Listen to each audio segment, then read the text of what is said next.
Welcome to Just a Minute. Oh, thank you.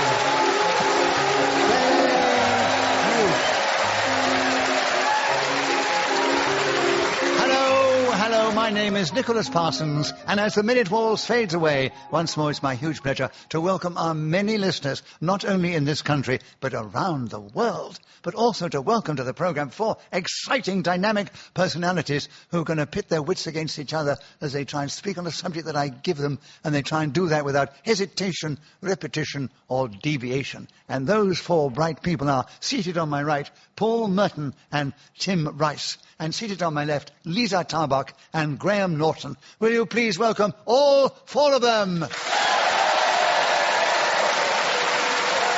Beside me sits Haley Sterling, who's going to help me keep a score, and she'll blow a whistle when the 60 seconds have elapsed. And this particular edition of Just a Minute is coming from the Shaw Theatre in the Euston Road in London. Paul, will you take the first round? Oh, a sparkling subject to begin with, too. English sparkling wine.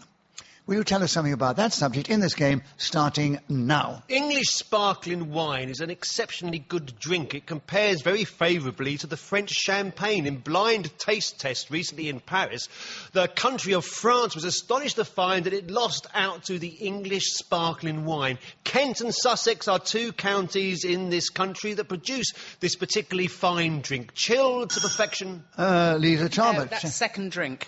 She's on fire, ladies and gentlemen, on fire. It's the only one that get points. Ears of a superhero. Yeah, right. Does anybody else remember this? Right, Liza, a correct challenge. So you get a point for that, of course. You take over the subject, and there are 39 seconds still available. English sparkling wine, starting now. I'm very partial to English sparkling wine. I find it rather minerally, usually because it's grown on chalk, which is, of course, belonging to the southern part of this great country. A few hundred years ago, it would never have been imagined that you could grow vines successful enough to make English sparkling wine, and the people that were brave enough to leave their jobs... Oh, yes, Tim. They spotted it too, didn't you? Tim, you're... Two enough, son of Yeah, it was enough. There's too much enough there. Yes. So, Tim, we're going to hear from you on this subject as well, and there are 17 seconds still available. English sparkling wine, starting now. There are few things more enjoyable than lying back in a deck chair in England, in Sussex perhaps, or Kent, or Hampshire, or Dorset, or Devon, having a beautiful glass of English sparkling wine, or perhaps more. Oh, Paul challenge. Well, we did have two perhaps. Yes, you had perhaps again, yes. So, Paul, a correct challenge, and you've got him with 3 seconds to go. Well, those are the rules of the game, audience. And I must remind our listeners, there is no clock on the stage, so they can't see the time counting down. So they don't know. They just listen. That's gone down like a lead balloon. I'm suddenly thinking, that'd be a really good idea to have a clock. No, you'd start slowing down and other people would budge it. It wouldn't work. Paul, anyway, correct challenge. 3 seconds are still available. English sparkling wine, starting now. Bubble upon bubbles. Oh, Liza, you got in before the S came out in the second one. Now, that really is dodgy. Mind you, bubble upon bubbles. Yeah. Yeah, that's what he was going to say. Is that what you were going to say? Yes, and you've got That's in what I before said, the S. And that's what you challenged on. And you've got in... This is going to be war, ladies and gentlemen. My hand's suddenly This gone is going damp. to be... Oh, wait, hang on. You've got in with 1/4 of a second to go.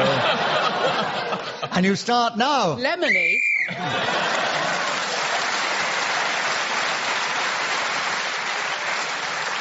In this game, whoever is speaking when the whistle goes gains an extra point, and it was Liza Tarbuck. Tim Rice, would you begin the sex round? The sex...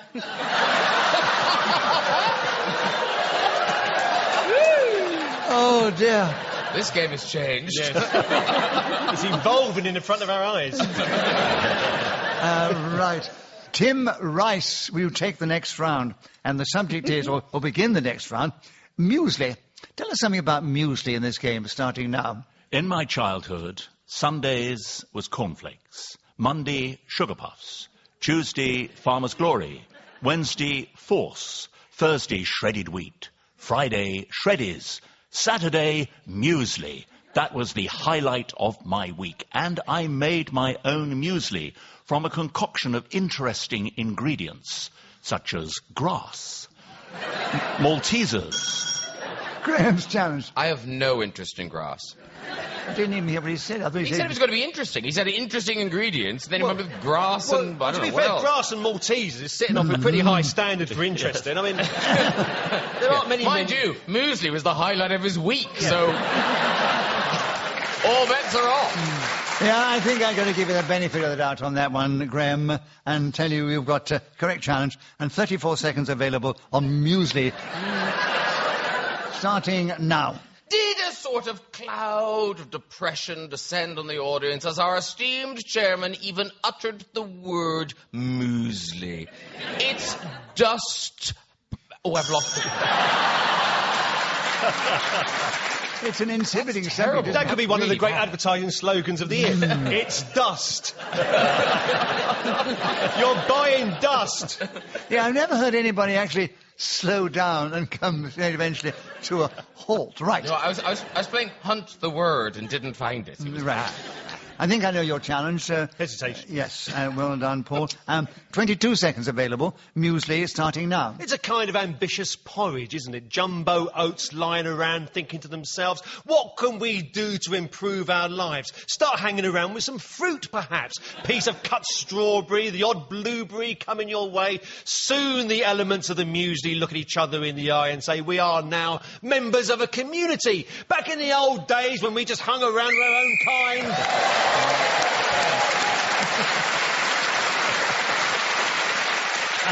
Right. So Paul Merton was then speaking as a whistle when, getting that extra point. He's now equal with Liza, Tarbuck in the lead. And Liza, it's your turn to begin.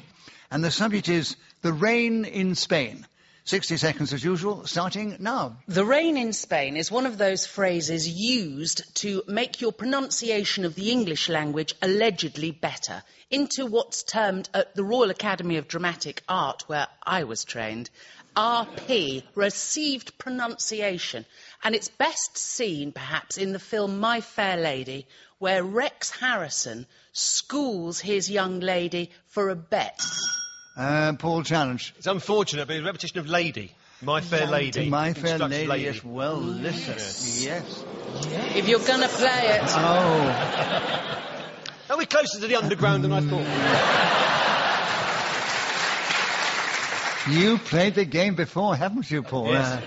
So the correct challenge, Paul, repetition, 35 seconds still available. The rain in Spain, starting now. The rain in Spain falls mainly in the plain, is one way that it was pronounced in the 1950s, when Nicholas Parsons began his... Tim Rice, challenge. I'm sorry, it was never pronounced that way. Wasn't it not? No. The whole point of it was that it was pronounced as Lisa, I thought, I see, rather yes. memorably pointed out. Yes, indeed, yes. It was pronounced extremely beautifully. Yes, oh, yeah. Not like a... Yeah, but when we can't challenge on pronunciation. No, deviation I was challenging on. On deviation from what? With the truth. Yeah. I still think you're challenging on pronunciation. But listen, I tell you what I occasionally do, and I've given it to Graham. I'll give you the benefit of the doubt. And if I can redress the balance to Paul later on, I will. I'm 0-2 now. Right.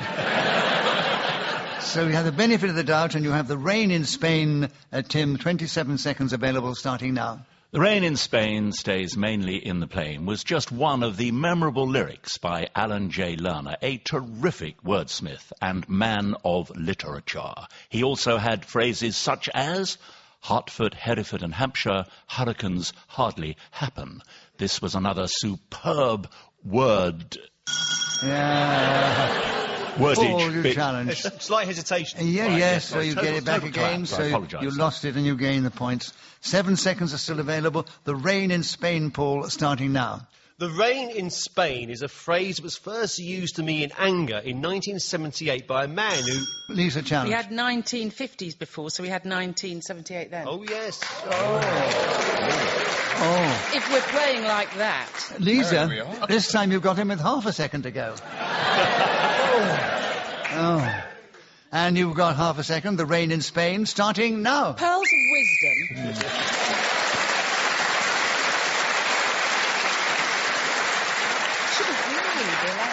Right, so Lisa, Tarbuck, speaking as a whistle wind, gained that extra point. She is now equal with Paul Merton in the lead, followed by Graham Norton and Tim Rice. Graham, would like you to begin the next round. The Colosseum in Rome. Ooh. 60 seconds as usual, starting now. Well, hurrah! I finally been given a subject about which I know an incredible amount. It's the Colosseum in Rome. As a young boy growing up in Ireland, I was drawn to a book about the Colosseum in Rome because the cover of said tome was an illustration of young men and women not wearing a great deal. I was... Tim, challenge. I think the word young came twice. Graham as a young... Oh, yes, Graham as a young man read the book. Sorry. Yeah. The young men... Had to be that word. Yes. And now you're sporting a beard, you don't look as young as you used to do. No, I'm sorry. No. Take that out. I was going to say, now you've got a beard, you look younger than you used to. Yeah, I don't think it works like that. I don't think you look fatter. I mean thinner. That's not how conversation goes. No, I think I look older, but better. As I've known you for many years, and I'm very fond of you, that was obviously I wanted to pay you a compliment, and unfortunately came out back to front. Yes, in fairness, it really did. Yeah. Taxi! Tim Rice, 37 seconds are available. The Colosseum in Rome starting now. The Colosseum in Rome was built in the 1st century AD by Vespasian, and frankly, it's still not finished, which is not a very good advert for Italian workmanship. I blame the EU. This sluggish building campaign has gone on... Graham, challenge. Repetition of building. Yes, well, listen. I don't know. And you could have had it for deviation, because it was finished. It was damaged by an earthquake or something. We all know that, Nicholas. I mean, But you didn't challenge for it. No, I didn't. No. Right. 23 seconds, Graham. You have the Colosseum in Rome back starting now. Paul challenge. Well, it was a hesitation. No, it wasn't. I know we're being pretty sharp today, but that really was... Really? Over the top. Oh, I think so, anyway. Graham, you've still got it. Another point as well. 22 seconds. The Colosseum in Rome starting now. The Shaw Theatre on the Euston Road reminds me tonight of the Colosseum in Rome. People are piled in rows into the distance, and down here a strange blood sport is happening. Like Christians, we're being thrown to this lion of a game. Hopefully no blood will be spilt by the end of the night. I think I've said blood once before, but anyway.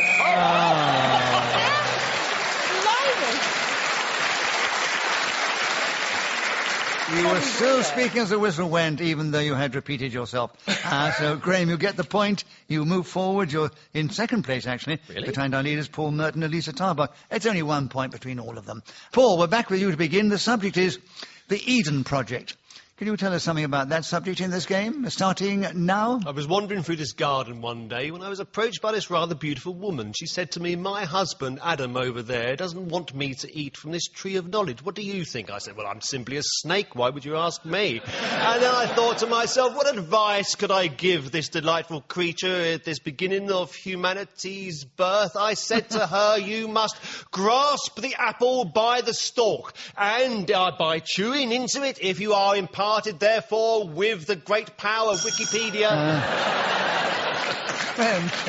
Another way of saying knowledge, essentially. I just wanted to just stop, really. But no, I feel he had deviated. He deviated. It was just a pile of words. Yeah. It was like Scrabble by the end. Well, the idea of Paul Merton being in the Garden of Eden with Adam and Eve is a bit devious, wasn't it? Did it put you off? No, it didn't put me off. I just had amazing pictures of it.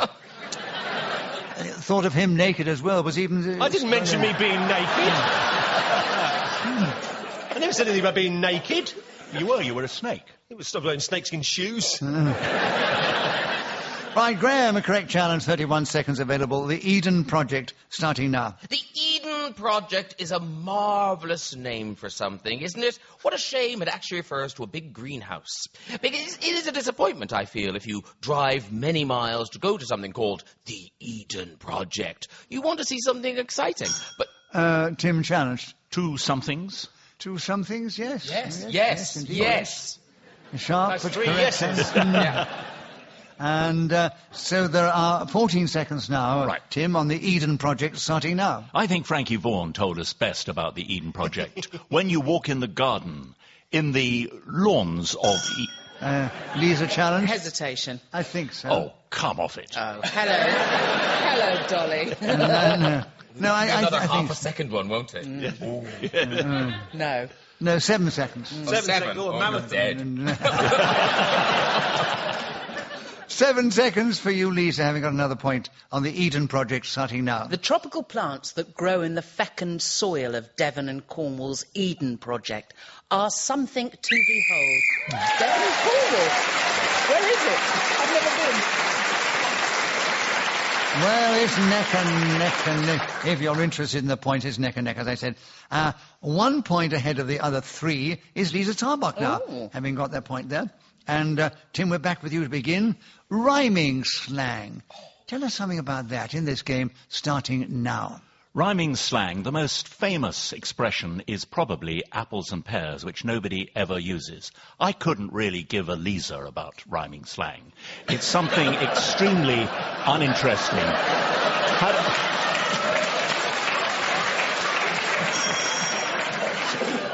Lisa, you've challenged. Well, there was a hesitation there. Why are you waiting for a round of Right in applause? the laugh. He was being carried around the auditorium on the Exactly. dust of the joke. He was writing it so long, he just came to a full stop, didn't he? I thought it was polite to let the audience have their say.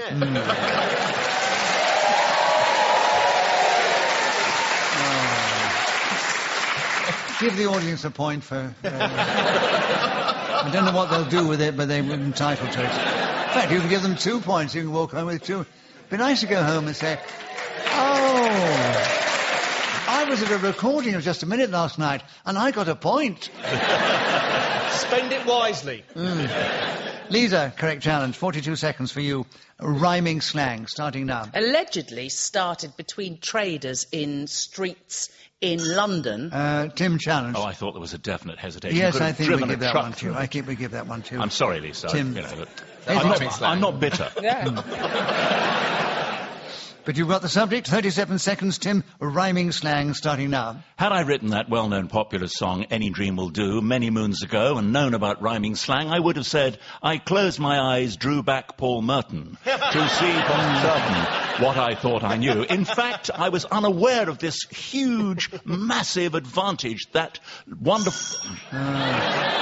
Paul Merton Well, challenge. sadly, it was hesitation. I was loving every moment of it, but sadly Right. it was. All right, Paul, and another correct challenge. Rhyming slangs with you. 20 seconds still available, starting now. So anyway, I says to this geezer here, do you want to buy yourself a pair of kippers? He says, what do you mean by that? I says, by the stuff you stick on your feet. Aren't I talking about? It got a lock up round the back of Heathrow, ain't I? He says, what do you want to know about that for? He says, rhyming slang. I'll tell you what's rhyming slang for airport. I says, what? He said, hairy borts.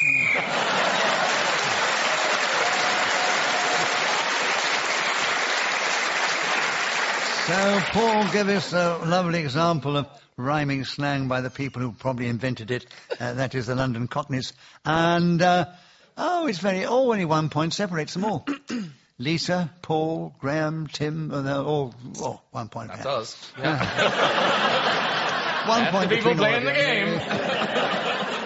I throw out lines for people like you to come back with wonderful comments. Lisa, it's your turn to begin. The subject is the wow factor. The what? The wow factor. You're writing it down. I am writing it down. W-O-W. Wow. Thank you. I'm stupid and old. I get it. Nicholas. You've made yourself very clear this evening. Yeah. I play up to you so you'll get the laughs. Right. Lisa, the wow factor. 60 seconds starting now. The wow factor is one of those phrases that was probably started by the great Lawrence Llewellyn-Bowen in his DIY MDF show of the 1980s, where he suggested the thing that we all ought to do is paint our chimney breast red. Consequently, any neighbours entering one's dwelling would think, oh, wow, that's fabulous, I want one. Now, of course, the wow factor can include anything from an extraordinary cake to a great-looking horse. Somebody has the wow factor. So I'm walking into the shops and I look at an arrangement of dresses and I think that's the one for me because it's got a fabulous bow. Graham challenged. No, but there was a repetition of fabulous. Yeah. I'm so bad at this game, I did actually hear that, and I thought I should really press the buzzer now. Yeah. And now I feel bad. No, but you were studying. No, those are the rules, Graham. I know, I was on it. Well, do you think I made them think I'm being nice. I'm going to win this thing. Now, you're naturally chivalrous. Right. Can I just say, you'll have this back in 2 seconds. Why, 17 seconds, not too long to go on the wow factor, and your time begins now. In shows on the television when... Paul challenged. You were right, it was 2 seconds.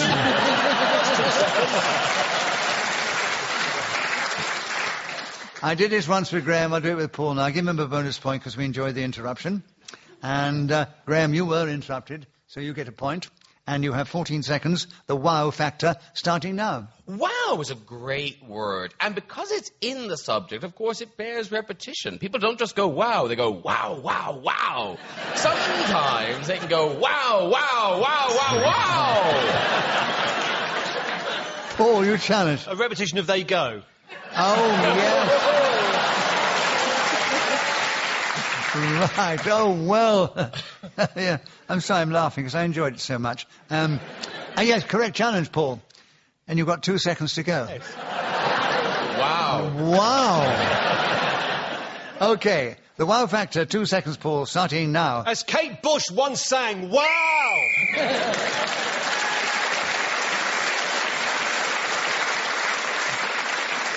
So we're moving into the final round.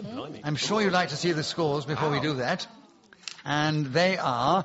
Oh, they're all very close still.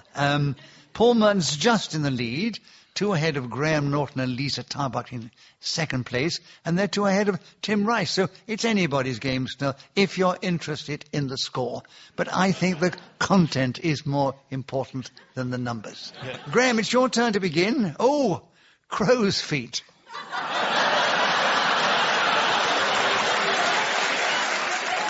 I don't think of the subjects, by the way, Graham. Oh, of course you don't. No. No, of course you don't, yeah. And so I don't know why they've given it to you, because I love the beard. I don't see any crow's feet around the beard, no. Yeah. And that's the subject. 60 seconds, Graham. Crow's feet starting now. I think it was the great Joan Rivers who said, a woman said to her, these... Tim. 2 cents. Oh, yes. Wow, that's harsh. Yeah. That is harsh. Wow. I'm lost. I'm struggling here. You've got 57 seconds. Crow's feet, Tim Rice, starting now. I study birds from my window in Cornwall, where I have a study where little feathered chaps... Oh, Graham challenge. Well, repetition of study, actually, Tim. Yeah. So you see, you lose it, you get it straight back. So, Graham, you have 53 seconds still available. Tell us more about crow's feet starting now. These are laughter lines. Nothing's that funny, she replied. And that is the problem, isn't it, with those feet that sit by the side of your face. I used to have them, but I've now cleverly disguised them by huge eye bags. Oh, now I've said eye twice, but no, shut up. Okay, so I have thought about having plastic surgery. No? Liza, what is your It was a hesitation once after the eye bags comment. So we're going to hear You're from everybody very hard on this on one. Liza, there are 32 seconds still available. Tell us something about crow's feet starting now. In the olden days, to have a bowl of crow's feet was thought of as a great delicacy, and whilst they might be yellow and a little bit mingy, if you put them in the oven or a fire with a little bit of something on top of them, like garlic, they taste absolutely delicious. It is a conversational sort of a meal where you sit round the fire and... Paul challenge. A repetition of fire. Yeah, she was around that fire a bit. Thank you. So we now are hearing from everybody on the last round. So you, Paul, you've got him with 10 seconds to go on crow's feet starting now. Some of us have crow's feet, of course. Many of us do. Tim, challenge? Two of us's. Two of us is Two of us, quickly, yes. And we're back with you, Tim. 7 seconds. Crow's feet starting now. Jackdaws, ravens, rooks. Graham, challenge. Deviation. Yeah. Yeah. What do you mean all crows? Are they? Yes. I thought... Crow's crow. No, a crow is a crow. No, a crow and a rook and a raven. Well, the crow is the generic term. He's going to get to Russell in a sub-crows. minute. Russell Crowe. I never knew that. Stick with me, you'll learn a lot. Yeah, exactly. No. This is so BBC, to educate and entertain. I love it. I'm Ticking the boxes. Oh, well said, Graham. So, an incorrect challenge. Tim, you've still got the subject. 4 seconds. Crow's feet starting now. Rose-collared parakeets are not crows. This is a... Liza, There's challenge. the deviation right there. They're not. Why is he talking about them then? I'm with you. I'm with you, busy. yeah. But Liza, on the I other want hand... Corbis or I want nothing. I was pointing out that they were not crows, which I know is you were. germane to the rest of my talk. Yes, exactly. Germaine? Germaine to the Greer, yeah, absolutely. The man's insane. Lisa, he can still be talking on the subject and say they're not germane to it, so... You bend like Willow. He snaps like it these days. Right. No, I'm going to give him the benefit of the doubt. Everybody else has had it, and now Tim's got it as well. And there's 1 second to go. I couldn't take it away from him on that 1 second. Crow's feet with you, Tim, starting now. Albatross!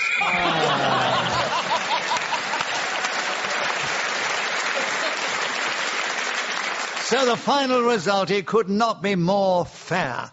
Oh, my goodness me, you will believe it when I tell you. Graham Norton and Liza Tarbuck are equal in second place with 10 points. And just 1 point ahead of them, we have a joint winner on Paul Merton and Tim Rice. Well,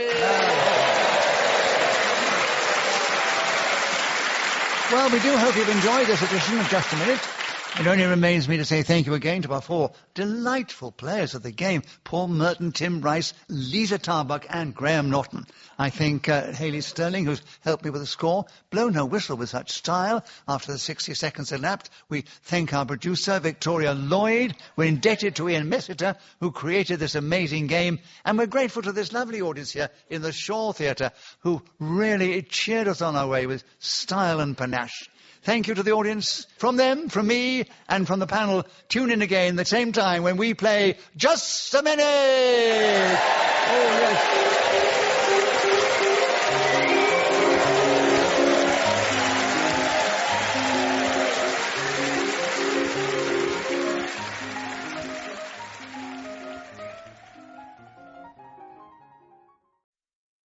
Welcome to Just a Minute.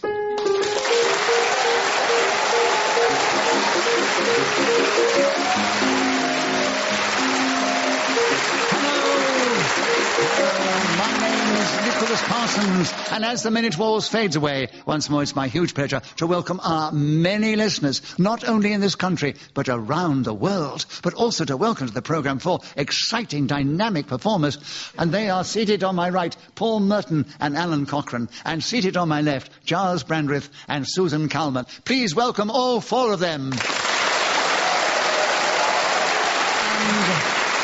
As usual, I'm going to ask them to speak on a subject that I will give them, and they will try and do that without hesitation, repetition, or deviation. Beside me is Hayley Sterling, who's going to help me keep the score, and she will blow the whistle when the 60 seconds have elapsed. And we begin the show this week with Paul Merton. Oh, Paul, a lovely subject. Nelson's column.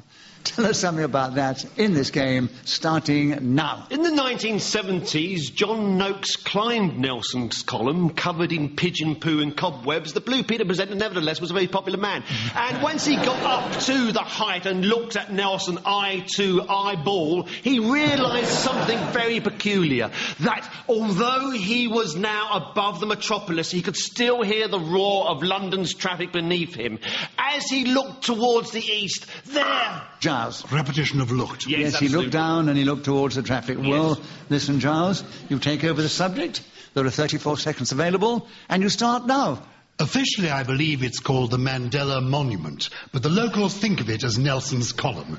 It's there in the centre of Pretoria, and a beautiful object it is too, with the great man who brought South Africa into the modern world standing aloft, looking proud and magnificent.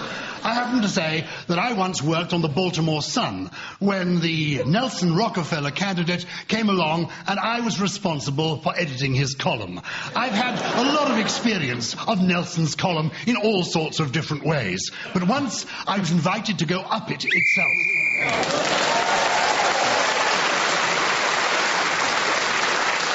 In this game, whoever is speaking when the whistle goes gains an extra point, and it was Gyles Brandreth who's naturally in the lead at the end of the round. Alun, Cochrane, would you begin the second round? And the subject is youth and experience. Tell us something about that pompous subject in this game, starting now. Youth and experience are a surprise subject to me, as I would have thought the BBC would be keen to avoid putting those two words together in the modern era. However, let's plough on. Youth and experience. Paul, challenge. Repetition of B. Oh, yeah. He has played the game a few times before, yes. Repetition of the B. Correct challenge, Paul. Another point. Your first point, actually. There are 48 seconds available. Youth and experience, starting now. When Buster Keaton left the Three Keatons, the family act he'd been involved in since the age of 3, he was 21. Alan, challenged. Repetition of 3. 3 Keatons and in the age of 3. Oh, yes. Oh, yes.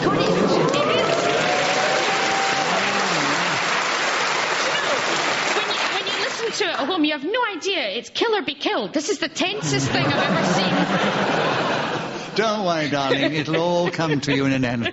And so there are 41 seconds of it. No, yes, right. 41 seconds still available. Yeah. Alan, youth and experience, starting now. One of the many benefits I find with reincarnation is being able to enjoy both youth and experience. I don't get too het up about small things because I've been around before. Little ideas like embarrassment, they don't seem to affect people that are highly experienced, whereas the youth get worried about pimples and insecurity. Anyway, my beginning in show business was in a double act named Youth and Experience. Sadly, as I get older, I think I may be in the latter section of the same double act. Oh, yeah. Yes. I say. Repetition of double act, unfortunately. Yes, right, Paul. You got in first there. Another point to you. And you have 6 seconds to go. Well, those are the rules of the game. I should explain to our listeners, there's no clock here ticking away, so the players can't see whether it's running down to 0-0, and so it's sheer instinctive judgment. They just listen to the words. I don't know why I said that, but I thought it was quite useful. For 6 seconds, youth and experience, starting now. So Winston Churchill picked up the tiny kitten, turned to the photographer and said...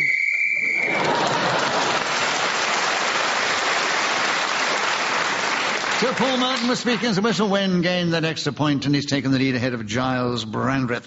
Susan Calman, it's your turn to begin. Okay. Right. Yeah. A crash course. 60 seconds are available, starting now.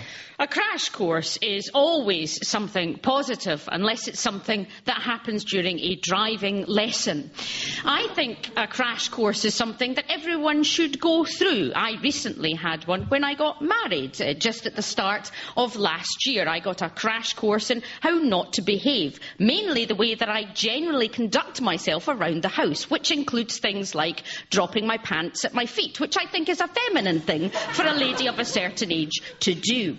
I also feel a crash course is a good thing to happen in employment terms. For example, here at Just a Minute, I'm having a crash course in how terrifying it is to stand in front of a room of 200 to 300. Gyles, challenge. I know it's a bit cruel. Yes, it is, Gyles, but you're flirting with me now.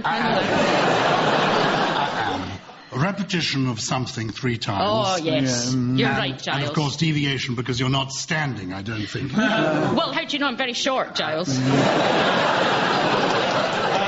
But anyway, I'm not challenging that. It's repetition of Repetition. Of something, yes, it was. So, Gyles, you've got him with 18 seconds to go. A crash course starting now. It's interesting. Susan and I have been mistaken for being the posh couple from Gogglebox. And this is because we were attending a crash course course into how to make it on television while drinking heavily and living in the countryside, sitting on a sofa, not standing up. It was an extraordinary crash course.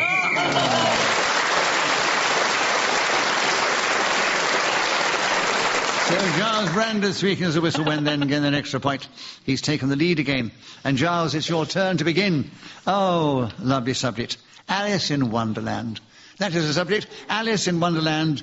60 seconds starting now. The reason that Alice in Wonderland is very much in the air at the moment, Nicholas, is that this is the 150th anniversary of the publication of the original Alice in Wonderland, or more correctly termed Alice's Adventures in Wonderland, by Lewis Carroll, whose real name was Charles Lutwidge Dodgson, a clergyman and also a teacher of mathematics at Christ Church College, Oxford, where, in a summer a century and more ago, he took 3 girls on an outing on a river and read to them this extraordinary story that he then wrote up properly as Alice in Wonderland. Eventually he became besotted with Alice herself, a child whose name was Alice Liddell. She was the daughter of the dean of that educational establishment, and once upon a time she was eventually proposed to by the author of the work. My favourite character in Alice in Wonderland is probably the White Rabbit, though I am fond of the caterpillar. Humpty Dumpty and Tweedledum and...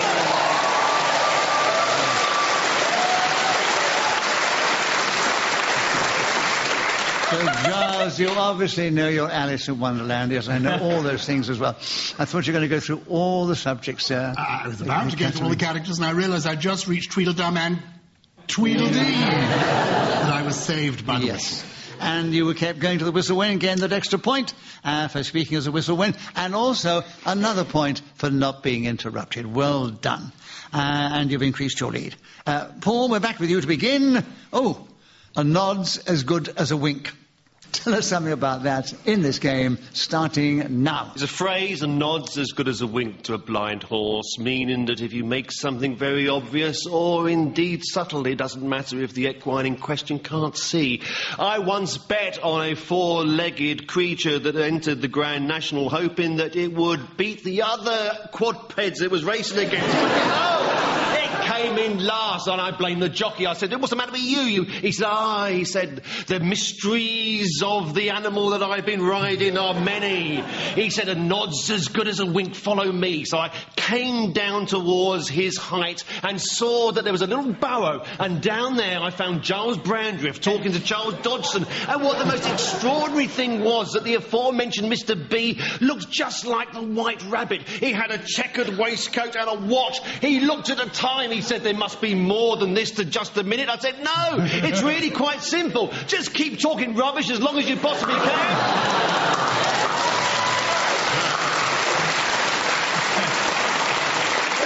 Who buzzed then? Alun. To be honest, I think I was saving him from himself a little bit. But there were a few... No, you weren't, because he only got 3 seconds to go. I'm as sad as you are, guys. There were a few small repetitions, though. I know there were. Yeah. Well, give me one. Looked was one. What? Looked. L-O-O-K-E-D. Oh, yes, that's right. I think that was my accent that was in the way there, wasn't it? So anyway, Alun, you've got in with 3 seconds to go, and you've got no friends in this audience here. And you've got a nod's as good as a wink starting now. A nod's as good as... Paul Chance. Hesitation.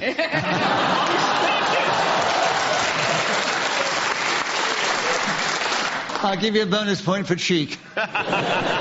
But you were interrupted, so you get a point, Alun. And there are 2 seconds now. A nod's as good as a wink, starting now. Holmes Under the Hammer is a very...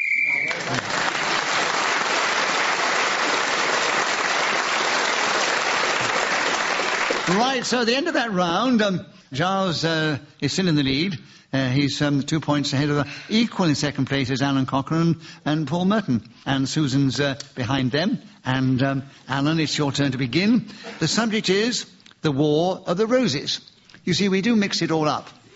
Culture, history, drama, cheap thoughts and ideas and everything. The War of the Roses. Alun, 60 seconds, starting now. When I was a schoolboy, we often discussed the War of the Roses, and I'm delighted to inform the audience here it's an area of my great expertise. I remember being told that actually it should be described as the Wars of the Roses, because there was more than one. It wasn't just, as is often oversimplified, a battle between Yorkshire and Lancashire, some kind of Huddersfield, oh, they don't like us over at Pennines, hey, what's that all about kind of situation. It's actually a great deal different from that, and I would like to explain it to you in that exact specific routine. Giles, a challenge. Hesitation. Yes, Do you think? Definitely. I think that's just how I talk, but it's fine. No, I think you were hesitating. Giles, a correct challenge. 22 seconds are still available. You tell us something about the War of the Roses starting now. The War of the Roses is really the climax of Alice's adventures in Wonderland. Susan Callan. I just really need some points, and that seemed to be off topic. No. So, you will recall at the end, they come and the soldiers, they paint the roses red. oh, come on, Gyles! I'm sorry. It is, and the Queen comes along and says, off with their head for painting the roses red. Yes. This is Radio 4, you see, they appreciate this sort of thing. Was this Radio Susan, 4? what I is thought it was what is somewhere your else. challenge within the rules of just a minute? Within the rules, Nicholas, it's a slightly oblique challenge, which is the sexual tension between Gyles and I has got too much, and I just went for it. Nicholas. I'm feeling a bit trigger happy too. I'm sweating, and my hand slipped on the buzzer. It's as simple as that. But if deviation was appropriate, which it's not, I withdraw. To be honest, there's an erotic charge in the room tonight, and I don't know that Susan and I can really go on. I don't want to interrupt her. I just want to hear her speak some more, which is lovely. All right, you'd like to hear from Susan? I'd like to hear from Susan. You're very generous, Giles. Susan, you have a point. I don't quite know what for. And you have 18 seconds. The War of the Roses. This charge that you mentioned, is it like the congestion charge? Do you feel it more in central London?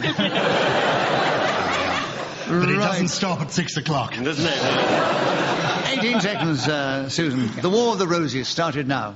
The War of the Roses is something which I understand happened in England, a country which I have visited, but is not my home place of origin, which is Scotland, where we didn't have Wars of Roses. We had other conflicts based on, for example, territory, and people like Robert the Bruce were very, very...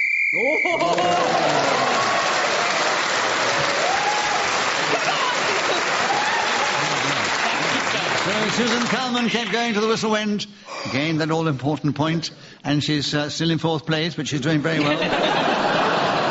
But you're moving up, and it's also your turn to begin. Oh. Susan, another historical question. Samuel Pepys. I know it's an English subject, but can you tell us something about it in this game, starting now? Samuel Pepys, to give you the headline about the gentleman in question, wrote a diary, not a diary. Oh, not a diary. I know I need to keep going. I've done the thing I'm not meant to do, isn't it? Just someone buzz in and put me out of my misery.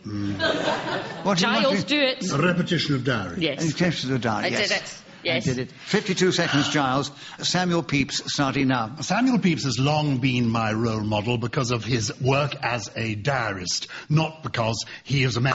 repetition Alun, of because. Yes. Alun. Repetition of because. Yes.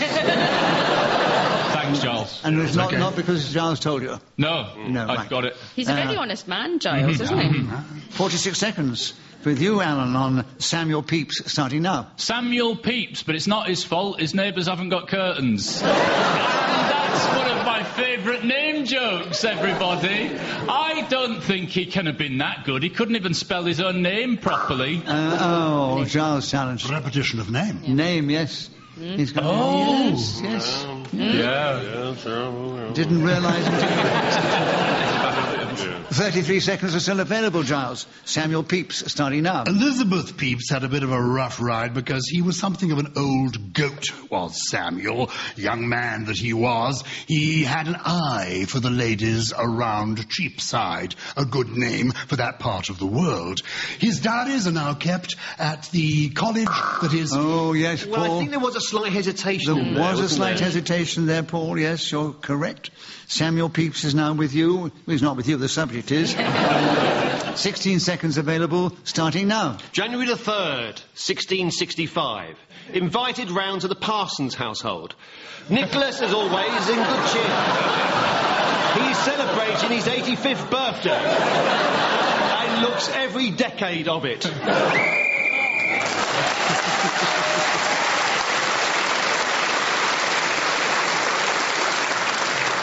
Paul, you're incorrigible. Anyway, you were speaking to Whistle Wen, getting an extra point. You're still trailing Gyles a little, who's in the lead. Alan's just behind you, and then Susan Calman. And Gyles, it's your turn to begin. The subject is laughing in the face of danger.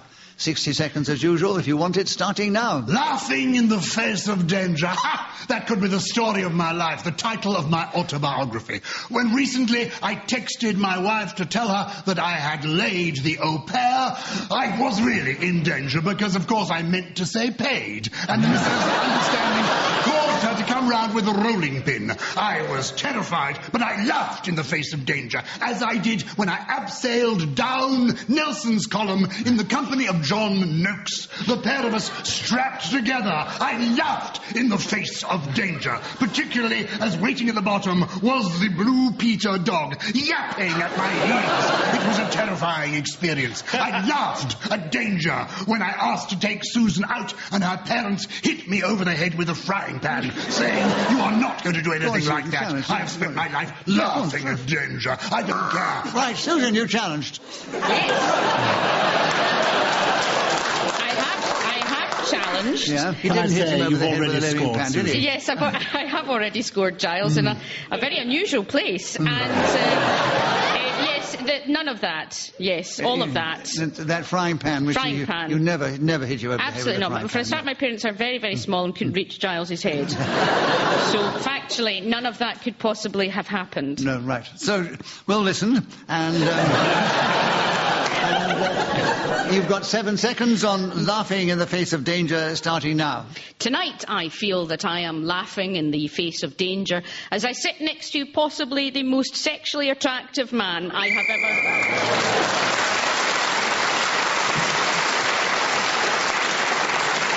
So Susan Calman was in speaking to Whistle Wen. She's moving forward. She's only 1 point behind Alun, Cochrane 2 behind Paul Merton, and a few more behind our leader Gyles Brandreth. Paul, we're back with you to begin. A lovely subject, a Cockney sparrow. Tell us something about that old-fashioned phrase, starting now. So anyway, I woke up this morning, I thought to myself, I might have a little peck round the branches, see what's going on. Milkman comes along, got a bit of gold top, stick me beak in, slurp, it's lovely. So I think to myself, I might head up, might chap away, you know, see the old bird, see a bit of robin, you know what I mean. So I'm wandering along the street, I think I'll take wing. I'll start flying across the metropolis, through the smoky, I think, hello, I'm having a bit of a party. What am I talking about? Well, there it was, Paul. We enjoyed it. It was lovely. I've run out of things to say as a sparrow.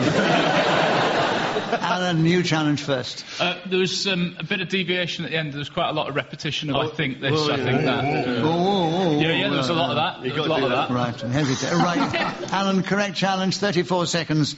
A Cockney sparrow starting now. My career as a game hunter really apexed when I captured the Cockney sparrow. I remember shooting it just as it was pecking at some gold-top milk, and I really enjoyed the savagery involved. I've never really seen a Cockney sparrow other than... Paul challenge. Repetition of really. Really, yeah. Really. So he got his own back there. Paul, you've got a correct challenge. You've got 18 seconds. A Cockney sparrow starting now. So this eagle comes up to me. He says, I want you to put a pony and a monkey on the 4:30 Newmarket. I say, do us a favour. I can't go in a bookmaker's as a bird. Can't you see what it's... Gyles challenge. Repetition of bird. Yes, there's more than one bird there, yes. Outrageous. I know they want you to continue in that vein. Yes, I didn't know. Gyles, you've got him with 4 seconds to go. 4 seconds, Well, no friends, but you've got the subject. And you've got... I bet it'd be worth it. 4 seconds, Gyles. A Cockney sparrow starting now. A Cockney sparrow is not the title of a poem by John Keats, but of a verse by...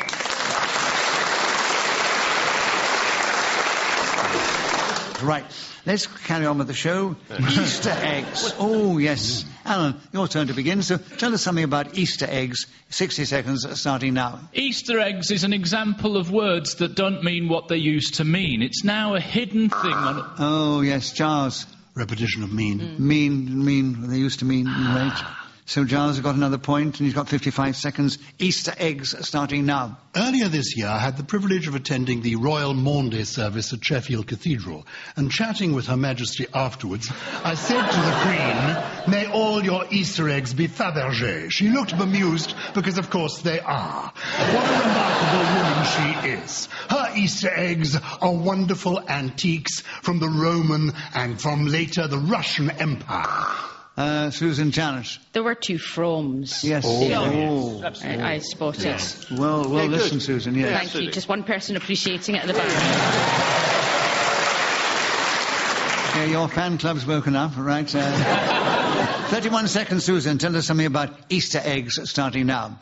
During that particular time of year, I now have to go through the painful experience of an Easter egg hunt with my niece. She's 2.5 years old and quite precocious. What I had to do was stand in the middle of a field in Glasgow, hiding eggs in unexpected places. I don't know if you've ever tried to hide that kind of...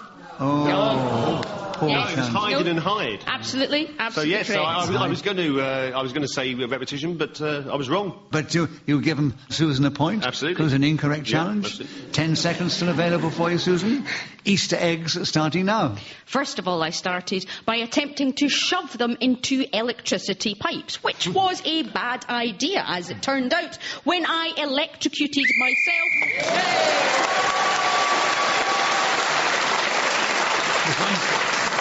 I've genuinely never been so pleased in my entire life.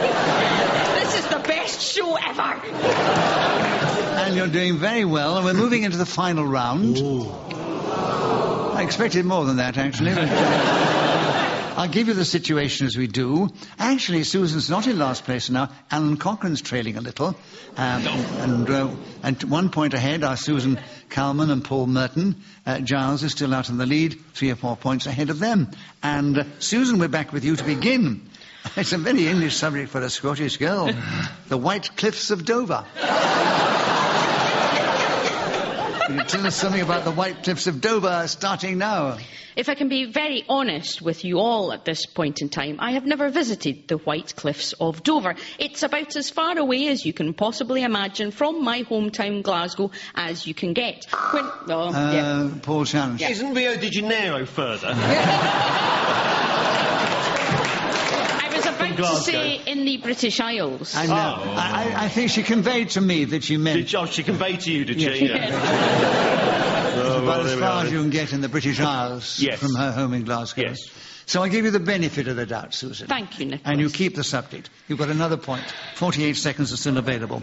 The White Cliffs of Dover starting now. We could have visited the White Cliffs of Dover on holiday when I was younger, but to be honest, we decided to go nearer to home, specifically to the island of Arran, which has certain conurbations which could be considered like the White Cliffs of Dover. Certainly what we did was we were... Gyles challenge. Repetition of certainly, but I don't wish to take advantage of it. I simply wish to invite Susan to join me on a day trip to the White Cliffs of Dover.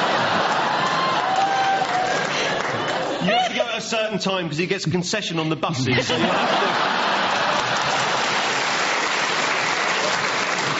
to... I think there's certainly a documentary in it. Me and Gyles going to Dover. Ah, yes. As is the last round, we did enjoy your interjection there, so we give you a bonus point for that because the audience reaction was delightful. Gyles, you had a correct challenge, and you have 32 seconds. Tell us something about the White Cliffs of Dover, starting now. I've actually been to the White Cliffs of Dover with Dame Vera Lynn herself, and she sang her favourite number to me. Yes, there are bluebirds over the White Cliffs of Dover.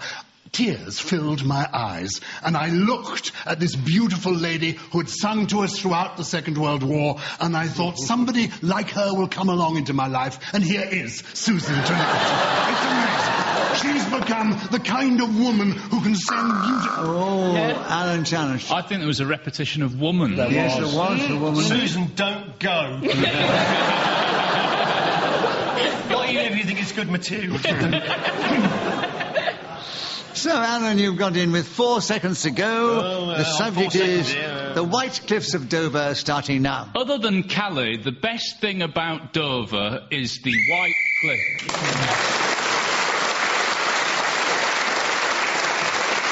Well, I said that was to be the last round. Let me give the situation. Oh, very interesting result.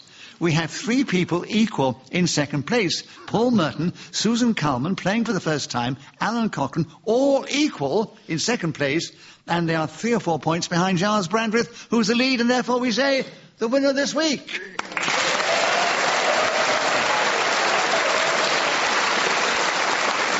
We do hope you've enjoyed this edition of Just a Minute.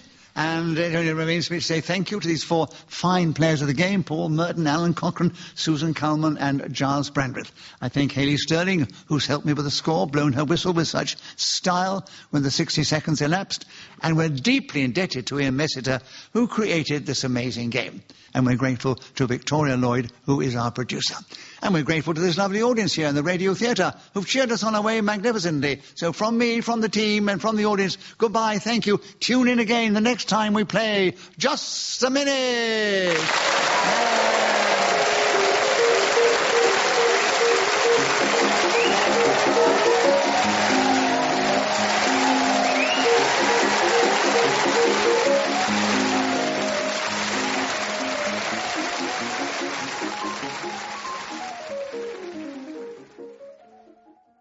Welcome to Just a Minute.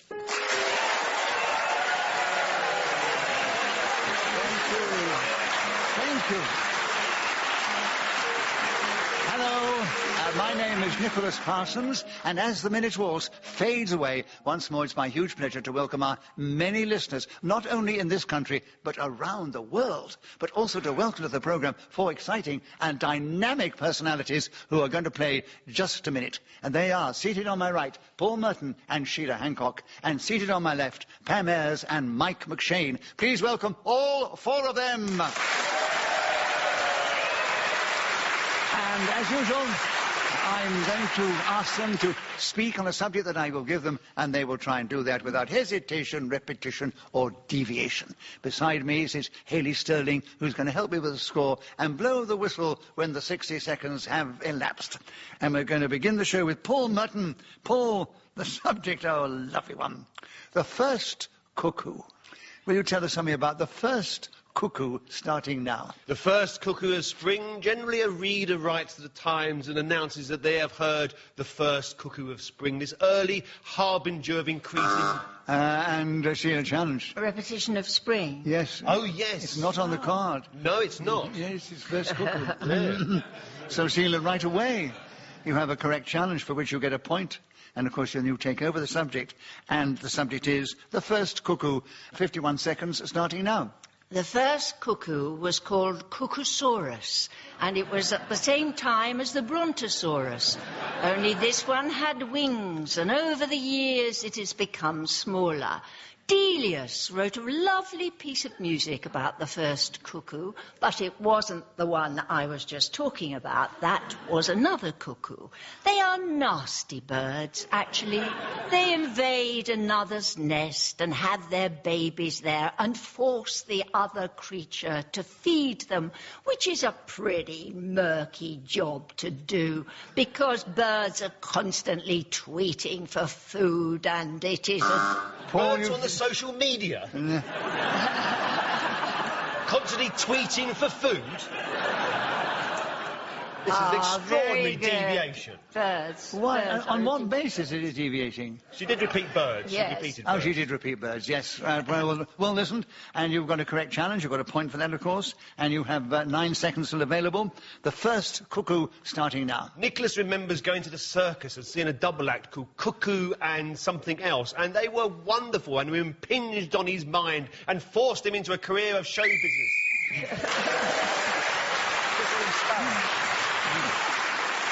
Yes, in this game, whoever is speaking as the whistle goes gains an extra point, and it was Paul Merton.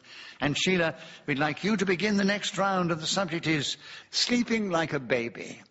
Would you talk on that subject? 60 seconds as usual, if you want it, starting now. Well, there are people all over the country saying, what do you mean sleeping like a baby? They never do sleep. They're up all night bellowing for food, just like the birds that I was talking about in the previous thing. Only they're not cuckoos, they're babies. And they look adorable. Oh, Pam, you've challenged. I thought it was a slight hesitation. I don't think there was. Pam, it was lovely to hear from Thank you. Thank you very much. Thank you.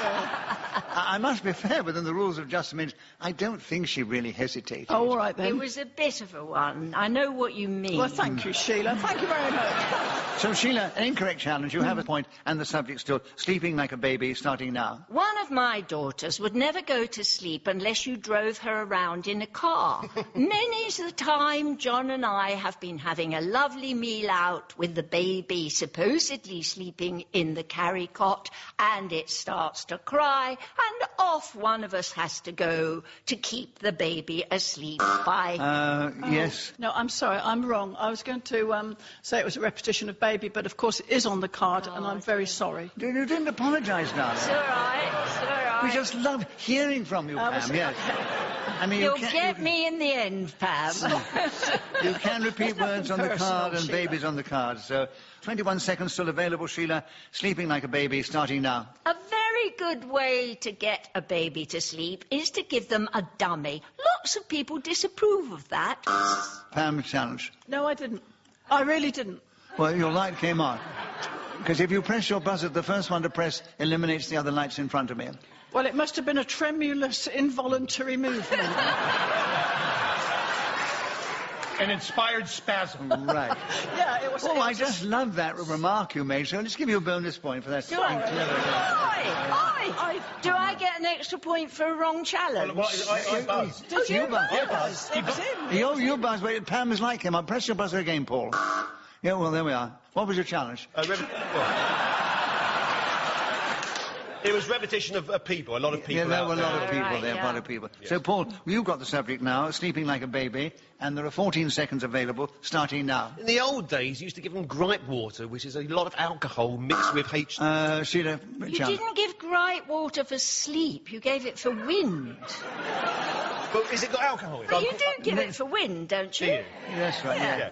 So you're quite right, Sheila. Absolutely right. You've got 10 seconds, 10 Sheila, seconds, yeah. to pick up the subject, sleeping like a baby, starting now. It is probably one of the most beautiful sights in the world to see a baby fast asleep with its little thumb in its mouth.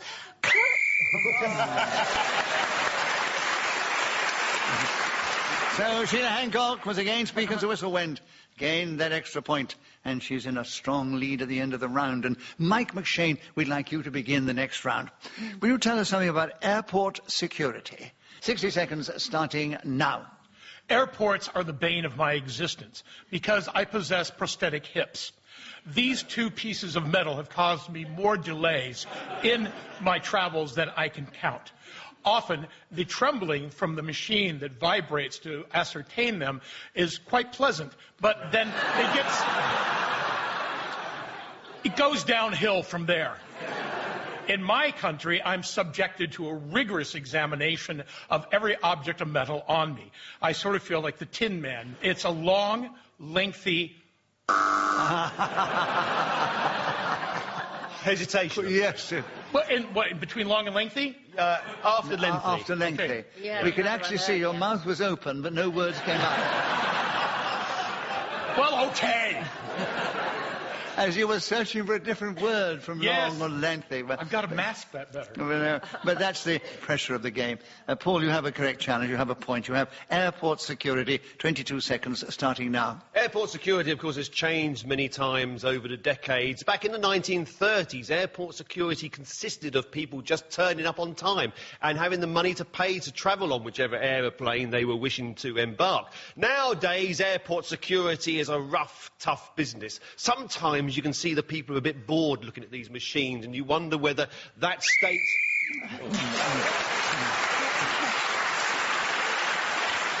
So, the end of the round, Paul Merton, with points, and speaking of the whistle went, has moved forward. He's equal with Sheila Hancock in the lead, and Pam Ayres, we'd like you to begin the next round. And the subject is Ravel's Bolero. Oh. I don't know whether... Is it the clothes you're wearing that they think is in... It looks a bit like it. Anyway, Pam, there are 60 seconds available if you want it, starting now. When I was a pupil at Farringdon Secondary Modern School, we had a music teacher called Mrs. Thomas who hailed from the Welsh valleys and was exceedingly ferocious. In an effort to demonstrate to us the soothing effect of music upon the bucolic breast, one day she wheeled a colossal gramophone into the classroom and played Ravel's Bolero to us. Perplexity appeared on the ruddy pink turnip-like faces of the students as they cried, "Why, miss, it is the same old stuff." Paul challenge. Well, it was a repetition of Miss. Oh. Oh, I'm sorry. Have I misunderstood something? No, you didn't. I mean, they just enjoyed. Where was the first one? You said Miss Thomas. Mrs. Thomas. I beg to differ. She was... right.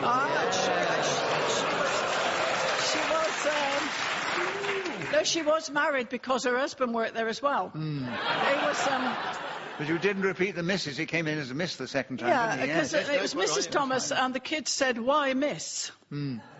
Anyway, the thing is, if you get challenged and it's incorrect, you get a point. Yeah. Ah, So terrific. you have a point for that, Pam. And there are still 24 seconds. Ravel's Bolero starting now. The needle is stuck. Kick it in the kidneys. Mrs. Thomas used to play...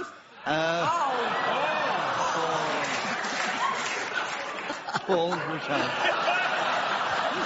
Some teachers are very hard to forget. But just... Repetition of the lovely Mrs. Thomas. Yes. Lovely Mrs. You're Thomas. right, you're right. Yes, it is. So, Paula, this is a correct challenge. There's still 20 seconds available. Ravel's Bolero starting now. Generally, I like Ravel's music, but I find his Bolero an absolutely turgid piece of work. The same notes over and over again, getting faster and faster. Repetition upon repetition. Sheila, you I feel jumped in strongly there about first. it. Yes. It's a sort of figure of speech. It's so easy Absolutely. to fall into that one. Sheila. Oh, repetition. That's Yeah, over, over and right. over. Faster and And you faster. can tell us something now about Ravel's Bolero in 13 seconds if you want, starting now. Ravel's Bolero was a sort of Tyrolean job, but made out of satin and embroidered beautifully, because he was a bit like that. He liked wearing a bolero as opposed to...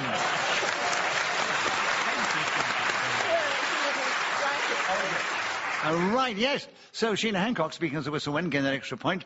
She's one ahead of Paul Merton, and then Mike McShane and Pam Ayres are following in that order. And Sheila, it's also your turn to begin. The subject, a piece of cake. Tell us something about that subject in this game, starting now. Well, there's nothing I like more than a piece of cake with a cup of tea. It's divine. And I actually occasionally make a cake. They're always a total disaster because I am the worst cook in the history of the world. However, I will give you my Victoria sponge. You take 200 grams of butter and self-raising flour, 4 eggs, then you add a little bit of vanilla and you beat it with a thing that you use for that occupation. Or you have a beautiful mixer which you can shove all the ingredients in. Give it. Paul, Could you you slow jumped. down? I'm trying to write this down at dictation speed. I must explain to our listeners that wonderful laughter was because Paul was apparently writing it all down so he would remember it. I've got take. And also he buzzed himself. Why did you buzz, Paul? Oh, just to finish it somehow. So you didn't get the full buzz of him. But you did buzz, so have you got a challenge on the rules of estimate? Not really, no. Sheila, an incorrect challenge. Yeah. You tell us a bit more about a piece of cake. And you've got 15 seconds starting now. You can also ice it if you want to, and I'll give you the way you make that. You take the same sort of greasy stuff. Pam, challenge. It's a repetition of take. Yeah. Because Yes, you Sheila take- says yes, you take take. earlier I've on. been writing it down. So that was great visual humour, which is wonderful on the radio. Yes. But you've got imaginations, and I'm sure you can guess what was happening. And Pam, a correct challenge. And you have 6 seconds, if you wanted, on a piece of cake starting now. I like to serve my pieces of cake on a piece of patterned... No. No, it wasn't, Paul. No. Wrong, no, it's wrong. I thought I heard a repetition, but I didn't. No, she said pieces first. Pieces and pieces, and then yeah, it pieces came and as pieces, the rather, piece of yeah. cake, right. So you were very clever. You led them into that trap. And so incorrect challenge. Another point to you, Pam. And 2 seconds are still available. A piece of cake starting now. Positioned upon a doily in which I have placed...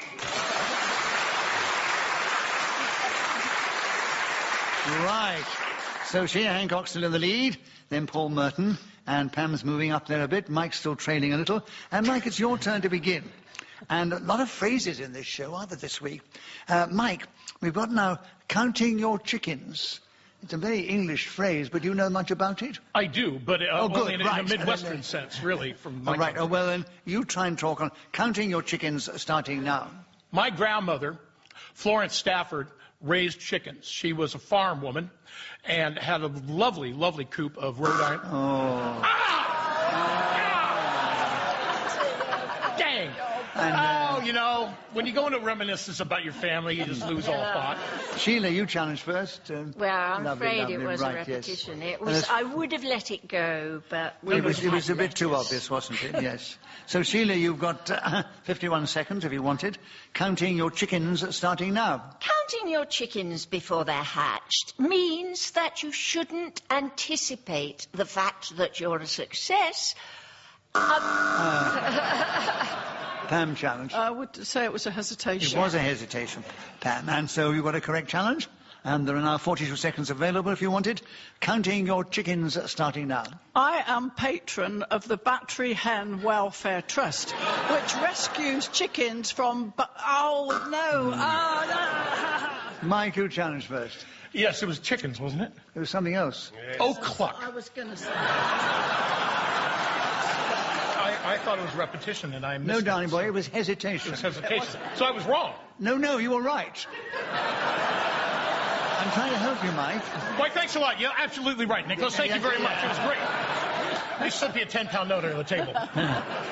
So you had a correct challenge of hesitation. You have counting your chickens as subject. 35 seconds starting now. When what? Oh, really? Really? Yeah. Wow. Was that you, Lord Stripemore? It's just a minute, not just an hour. Man. All right, that's it. Your Shirt's coming off. friend Paul Merton challenged you, Paul, can I ask you to be generous, because Mike hasn't played the game as much as usual. No, we can be generous. We can go. There are 33 seconds. We can't give you any points for that. Oh, Paul should have a point, because it was a correct challenge. But you keep the subject, Mike. Counting your chickens, 33 seconds starting now. Anticipating the results of some outcome is all too human.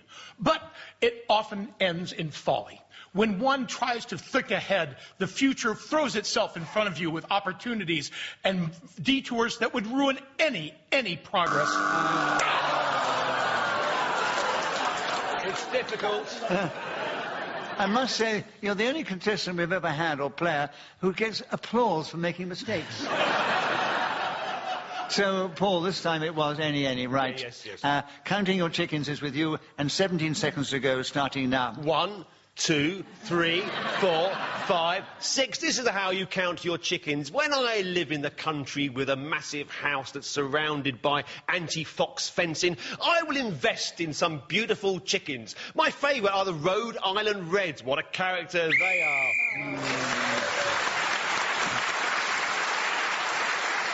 So, at the end of that round, Sheila Hancock still in the lead. 2 points ahead of Paul Merton, and then comes Pam Ayres, a few points behind, and then Mike McShane. And Paul, it's your turn to begin. We're back with you.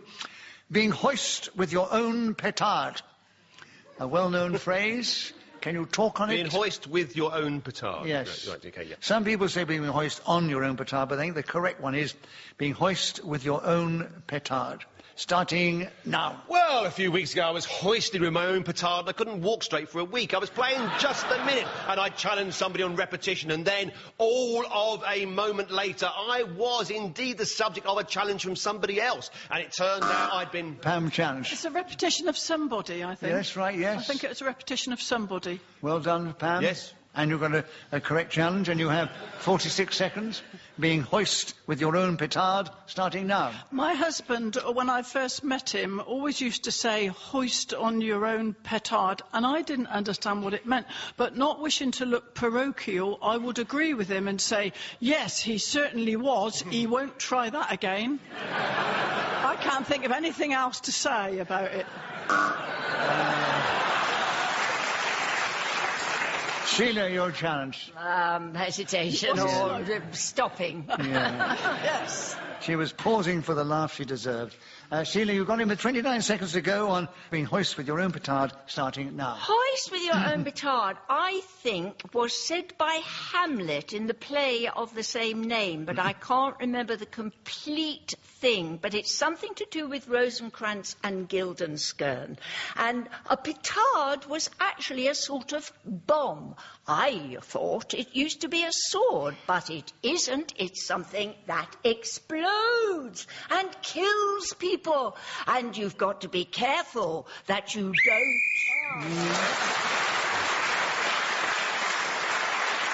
So, at the end of that round, Sheila Hancock was then speaking as the whistle went, gained that extra point. She's crept forward. She's just in the lead, 2 points ahead of Paul Merton, followed by Pam Ayres and Mike McShane.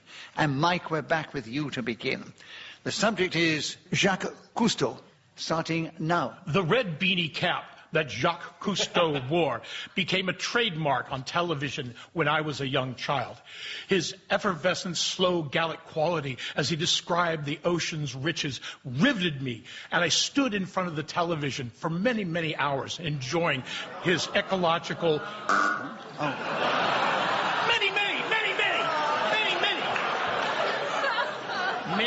I think the audience buzzed in on that Yes. one.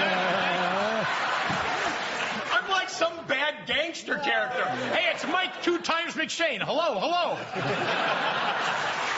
Which cake do you want? That one.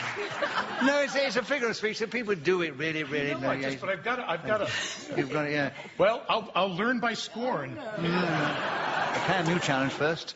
Many, yes. It was many, yes. Pam, we've got 41 seconds on Jacques Cousteau, starting now. Jacques Cousteau was an underwater explorer and expert in the same way as Hans and Lottie Haas, who used to speak in such impenetrable Scandinavian accents that you were no wiser at the end of the programme than you were at the beginning. He used to swim with all the ocean's riches, including sprats, cod and haddock, and was frequently seen risking his life in the teeth of a shark while dressed in a black wetsuit with oxygen tanks strapped to his back. What a brave, heroic person he was. I can't think of anything else. You only had 4 seconds to go.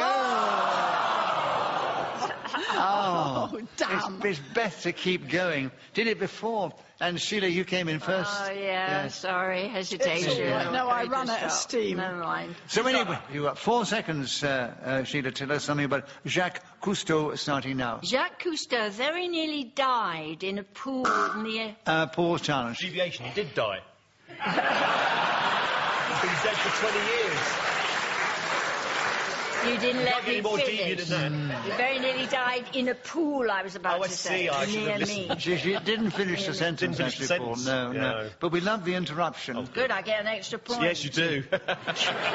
No, we give Paul a bonus point because we love the interruption. What? No, we give him. You still get a point. But you were interrupted, so you get your point. Well, that makes us even. I want to get ahead of him. Oh, no, you are ahead. You are ahead with everybody. I want to be further ahead. You couldn't be further ahead than you are at the moment. And you've got 1 second to go, starting now.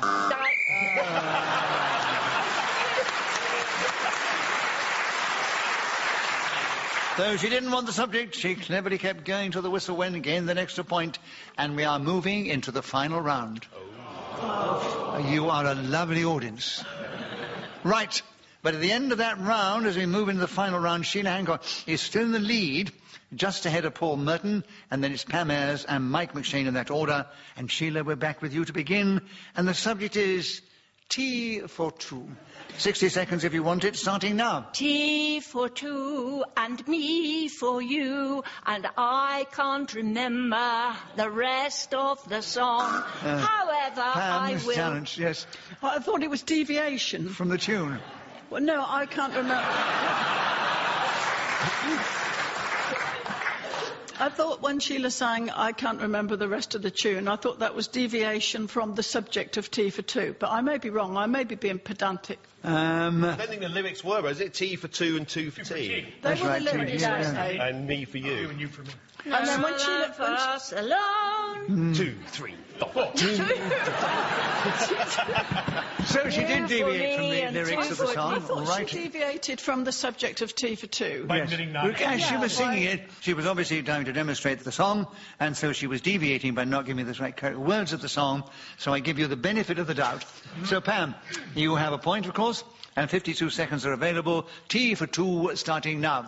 I used to love Tea for Two, cream horns, chocolate eclairs, lovely slices of jammy substances. However, I have now given up sugar, and I can no longer enjoy these treats because I believe that this white substance... Sheila, you I challenge. think you said enjoy. I used to enjoy Tea for Two. Okay, fine. And yes, then you're you said right. enjoy And also again. I was about to say sugar again, so you're right. Oh, all right. Yeah. I saved you. It was a correct challenge, Sheila. Okay. And there are 34 seconds still available. Tea for two, and I would advise you not to sing this time. If you want to make a career in this business, you've got to listen to Nicholas.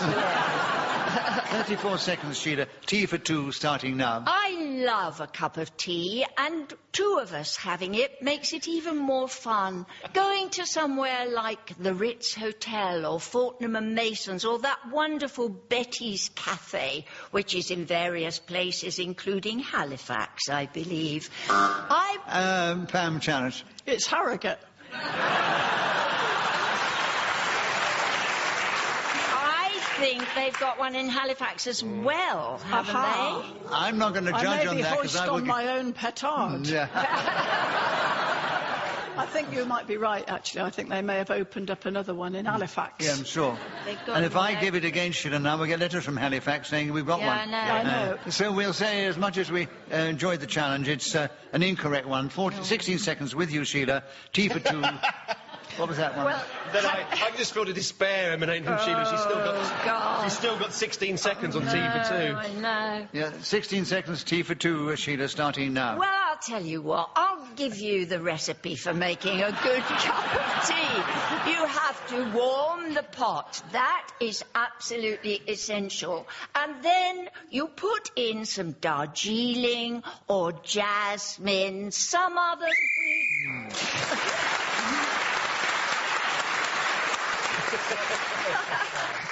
As you probably guessed, Sheila Hancock, speaking as a whistle, went, gained that valuable extra point, but Mike McShane, who's never played the game very much, struggled in fourth place, but it was a wonderful fourth place. It really was.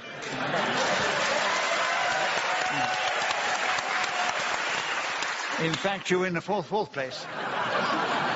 I'd love to see the ribbon for that.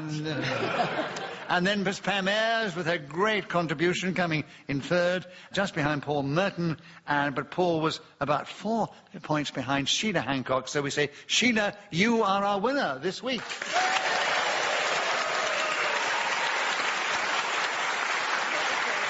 So it only remains for me to say thank you to these 4 delightful players of the game, Paul Merton, Sheila Hancock, Mike McShane and Pam Ayres. And I also thank Hayley Sterling, who's helped me with the score and blown the whistle so delicately when the 60 seconds elapsed. We thank our producer, Victoria Lloyd. We're indebted to Ian Messiter, who created this amazing game. And we are deeply indebted to this lovely audience here, who've cheered us on our way magnificently. So from the audience, from me, Nicholas Parsons and the team, goodbye, thank you. Tune in again the next time we play Just a Minute!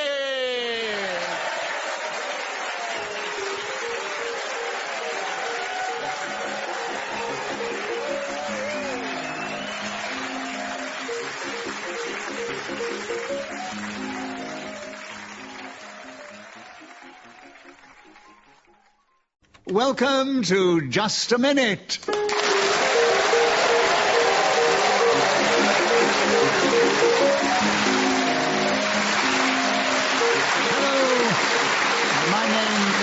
Nicholas Parsons, and as the minute waltz fades away, once more it's my huge pleasure to welcome our many listeners, not only in this country, but around the world, but also to welcome to the programme 4 exciting, talented players who are going to try and pit their wits and their talent, their verbal dexterity and their knowledge of words as they try and speak on the subject that I give them, and they try and do that without hesitation, repetition or deviation. And those 4 are, seated on my right, Paul Merton and Marcus Brigstock, and seated on my left, Gyles Brandreth and Lucy Beaumont. Please welcome all 4 of them. Beside me sits Hayley Sterling, who's going to help me with the score. She'll blow the whistle when the 60 seconds have elapsed. And we're going to begin this show with Paul Merton. Paul, the subject is St. Patrick. Tell us something about St. Patrick in this game, starting now. When I think of St. Patrick, naturally one... Oh. That's terrible. That's awful. I do apologise. So you thought of St. Patrick and you dried up? Yeah, I don't know what... Marcus, you challenged first. Yes, there was a little bit of a hesitation.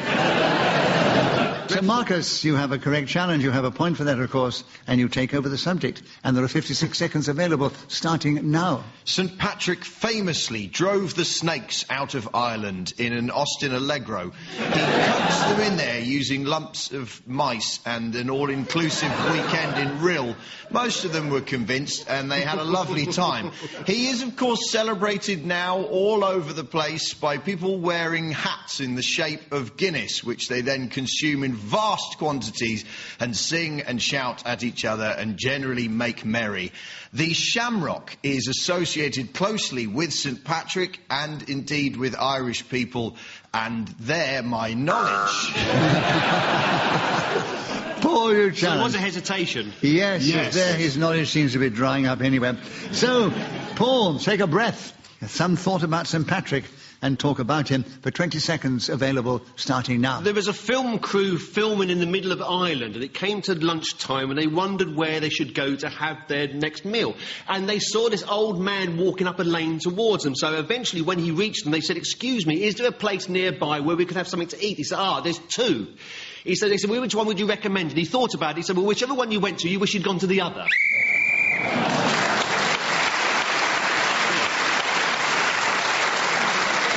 In this game, whoever is speaking when the whistle goes gains an extra point, and it was Paul Merton who's now in the lead. And Marcus, we'd actually like you to begin the next round. TV dinners. Tell us something about that subject in this game, starting now.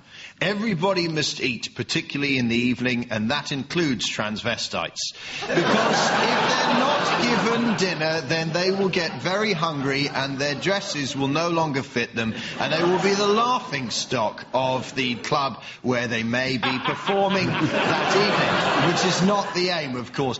The other version of TV dinners, I believe, is the one where you consume a meal in front of the television, and you can tell how good the programme is by how much of what you... Lucy, you challenged. Can you have how? Yes. Yes, how much? Oh. Well, listen. Okay. So you've got a correct challenge, Lucy, and you've got a point for that. And there are 28 seconds still available. Tell us something about TV dinners starting now. TV... Who is the villain of the piece? Certainly wasn't me. But your light came on, Giles. Oh, no, that's a mistake.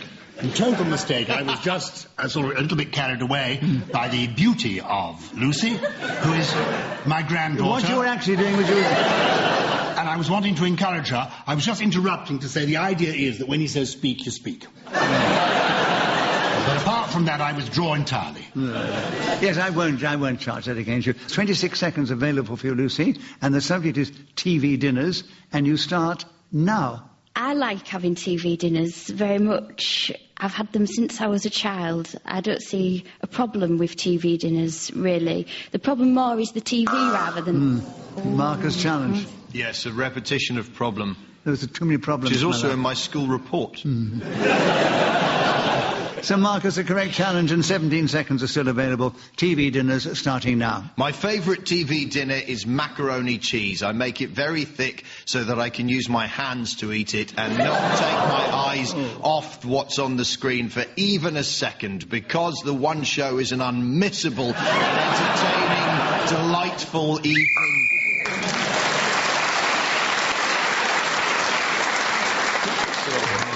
Right, so Marcus got an extra point for speaking as the whistle went, and he's moving to the lead at the end of that round.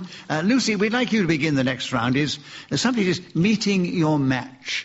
Can you tell us something about that subject in this game, starting now? Yes, I can. No, don't respond to me. Just go on the subject. Marcus actually challenged you, but I'm not going to allow it. I didn't allow Gyles' challenge early on. I'm not going to allow Marcus's. Gosh, there was 9 seconds, was it? So the 51 seconds are still available. Okay. Its subject is meeting your match, starting now. Meeting my match. I have done this on 2 occasions, actually, in my life that I can remember. The first was when I was working as an assistant to a woman, and we were selling chunks of Cathedral City mature lighter in various UK supermarket car parks. Gyles, your challenge. I felt there was a bit of a hesitation. I think there was a full stop. Well, I was reliving it, you see. It felt longer, funnily enough. Gyles, you have a correct challenge, a point. 26 seconds are still available for you on meeting your match, starting now. I met my match when I first turned up at the House of Commons and found seated on the opposition front bench a Mr. John Prescott, now a Lord, former Deputy Prime Minister, amateur pugilist, the man who uses the English language like a Rubik Cube. And as I rose to say a few words, I realized I had met my match, for he began to shout, "Woolly jumper!" in a coarse, crude, vicious way. I was thrown by this, expecting to find the shade of... So Gyles Brandreth was then speaking as the whistle went and gained that extra point. And he's moved forward. He's in second place with Paul behind Marcus Brigstock. And Lucy's got a point as well. And Gyles, it's now your turn to begin. The subject is, I don't know whether it applies to you or not, teacher's pet. Tell us something about that subject in this game, starting now. At my school, all the teachers had pets. Mr. Brown, the headmaster, had a bulldog, but the one I preferred was Miss Phillips's chihuahua. We all loved petting that. Poor challenge. Repetition of wah.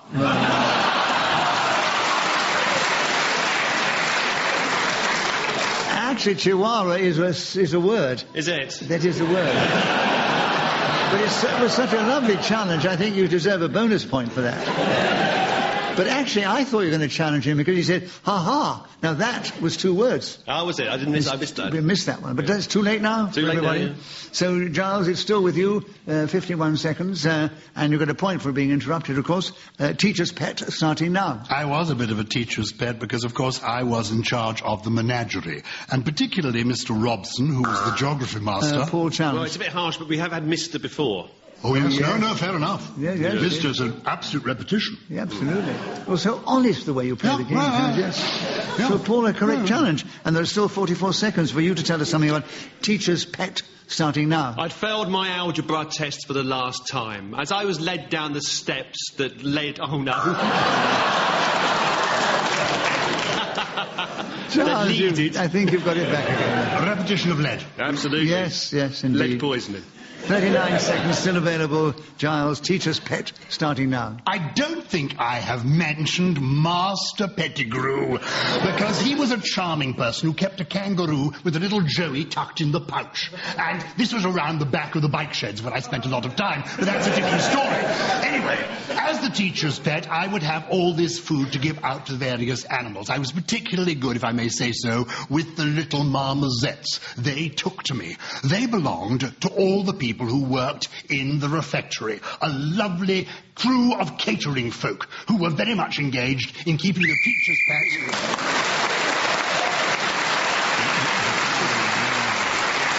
So, Gyles Giles Brandreth was then speaking as the whistle went, gained that extra point, and he's now gone into the lead, one ahead of all the others. And Paul, we're back with you to begin. The subject now is Catch 22. A phrase that was coined in a book, I believe, but will you talk on it starting now? Catch 22 was a novel written by Joseph Heller. His first attempt, I believe, that certainly it was one of his initial... What's the matter with Marcus challenge? Yes, hesitation. Yes, hesitation. absolutely. Is hesitation. Yes. 52 seconds available, Marcus, and it's Catch 22 starting now. My English teacher gave me a wonderful opportunity. She said I would be allowed to read Catch 22 for the second time, provided I never finished it. This made for quite a problem for me, and there's a very clever reference if you've read the book, which clearly nobody has, because it's tedious and difficult, and I'll be honest and say I never got there. I believe a Catch 22 is when you have something that you're supposed to do and can't, or if you do, then it undoes. Like, for example, trying to talk coherently on a book. Giles challenge. Do 4 times. Yes, there was do, yes. A lot of do-dos there. I know. No, he let the first one. No, it's all right. He let the first and the second go, but he challenged on the third. He even buzzes in when he goes to see crooners singing.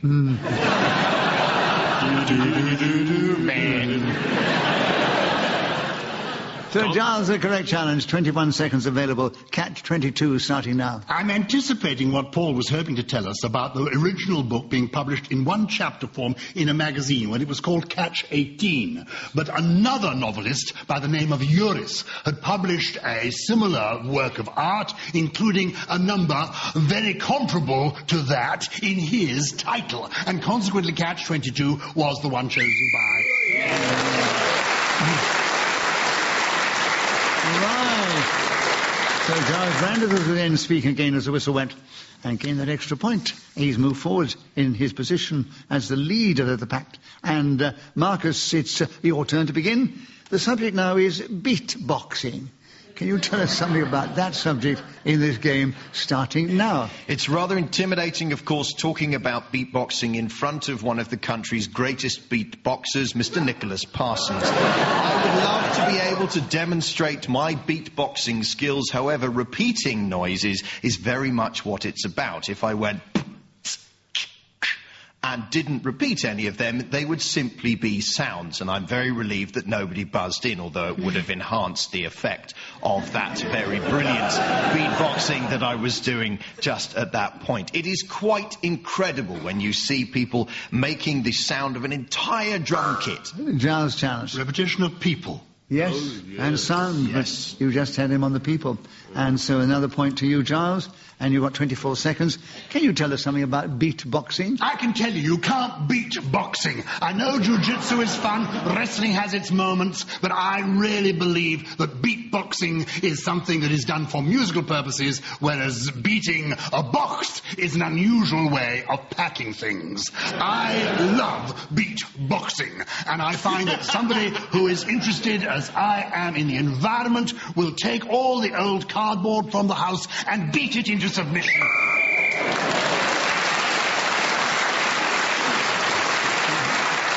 So Giles again was speaking as the whistle went as he increased his lead at the end of the round of all the others. Lucy, we're back with you to begin. And the subject is your recommended daily amount. And 60 seconds if you want it, starting now. I always thought I understood what the recommended daily allowance is, and then I went on a hen weekend recently, and one of the girls got up on the Saturday morning and drank a bottle of wine and said, "Don't judge me because it's got plums and berries in it." Which I didn't. I do think it's unfair that the whole country has the same recommended daily allowance, because really I think it should be done with region. So, for instance, somewhere on the northeast coast should be allowed to have mushy peas and any sort of tinned goods, whereas somewhere a bit warmer, maybe the Dorset coast, maybe it should up the limit and they should maybe have to have a sort of... Marcus challenge. Repetition of maybe. Yes, you did have a lot of maybes there, my love. Yeah, I do in general, so actually. Marcus, you've got in, but you did go for over 30 seconds, 38 seconds.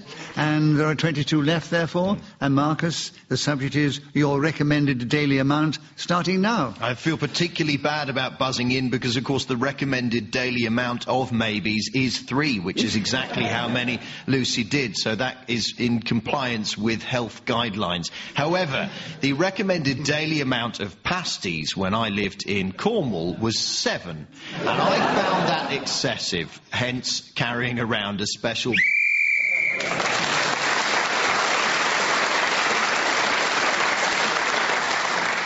So, at the end of that round, Marcus was speaking as the whistle went, gained that extra point.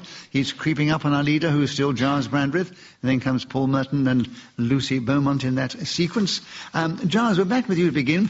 I'm sure this subject's been chosen specially for you. The Honourable Gentleman.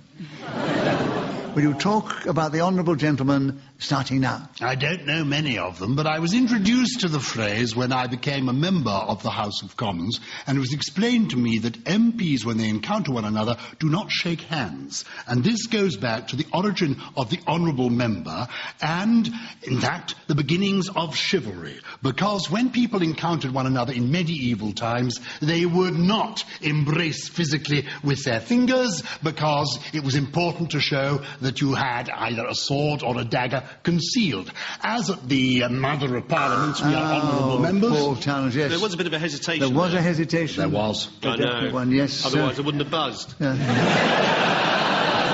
of the things I look for. Another point for you, Paul. And the subject is the Honourable Gentleman. 28 seconds. Well, I'm never going to manage 28 seconds. I'm going to manage 4 at the moment, have I? Let's try. 28 seconds. Go 28 seconds. The Honourable Gentleman starting now. I looked into Sherlock Holmes's eyes. I realised that one of us wouldn't leave the room that night.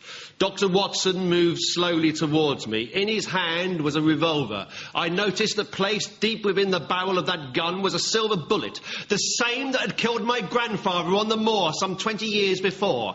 As I took a slug from whiskey, I realised that my 2 assailants were about to attack me once more. I said to them, "You must be joking, because I have here something that will repel you. It is the..."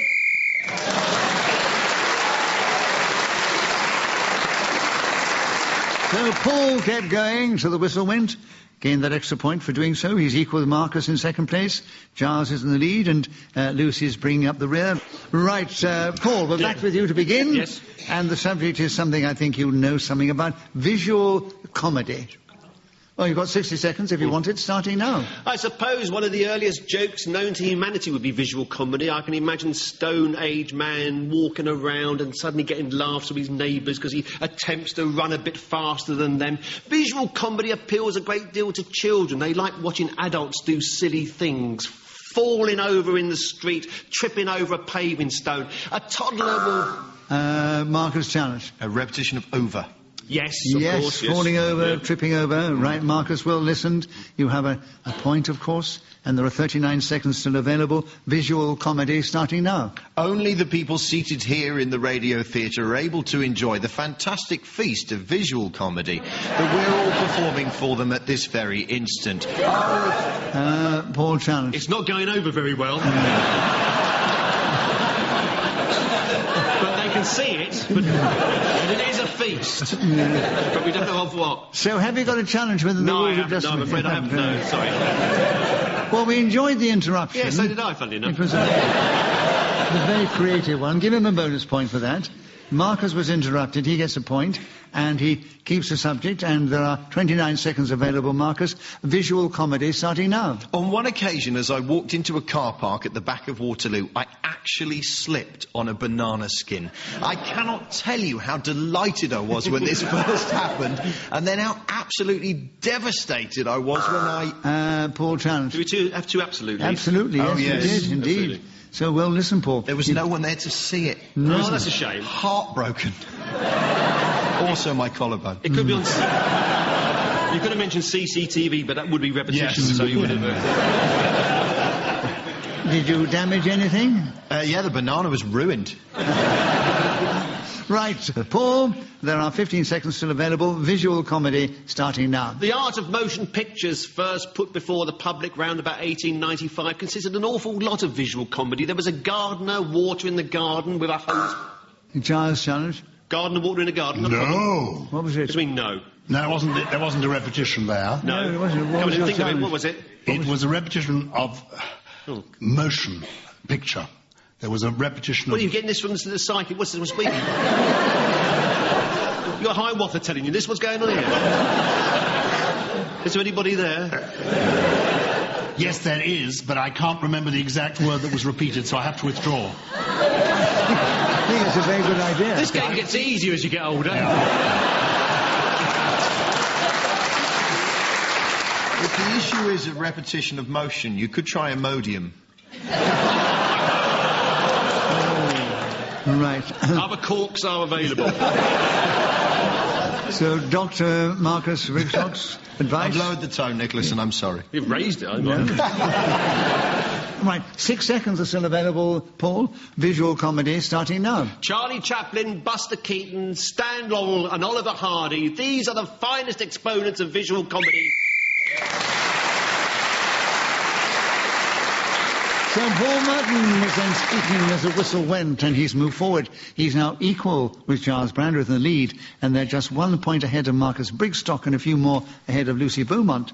And Marcus, it's your turn to begin, and the subject is baby boomers. Tell us something about that subject in this game, starting now. After the war, everybody was tremendously horny because it was exciting that something so horrific had ended and there was time once again to embrace each other in a... Paul challenge. Is this true, Nicholas? Yeah.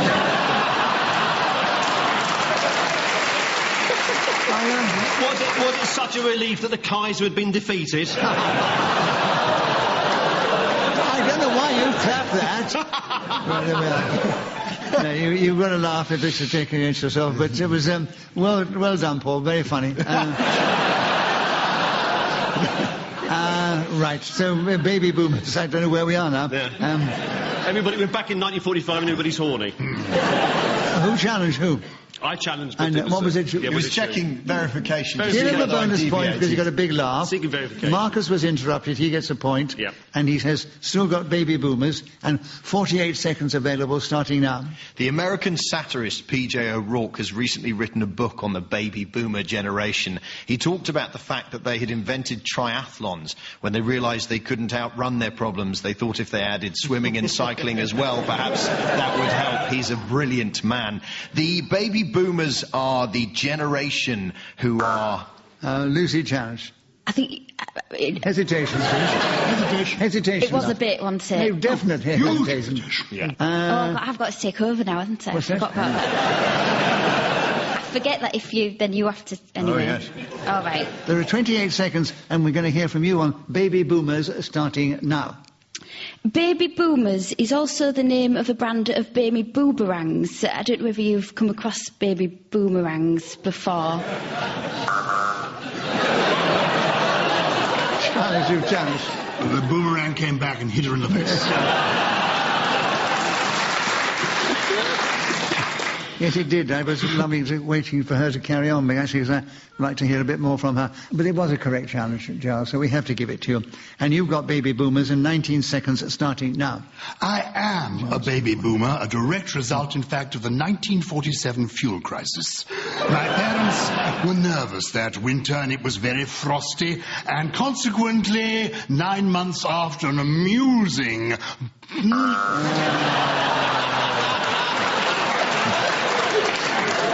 I was just thinking this story could actually kill my mother. She was 99 and this could tip her over the edge. And what a way to go. No, I think she'd be rather excited by it. Well, that broadcast around the world. Yeah, I suppose you're right. I shouldn't have hesitated. No. And the point is they were at it like rabbits and I'm the result. Paul, you've got him with 3 seconds to go. Oh. Baby boomers starting now. When I think of the phrase baby boomers, I come...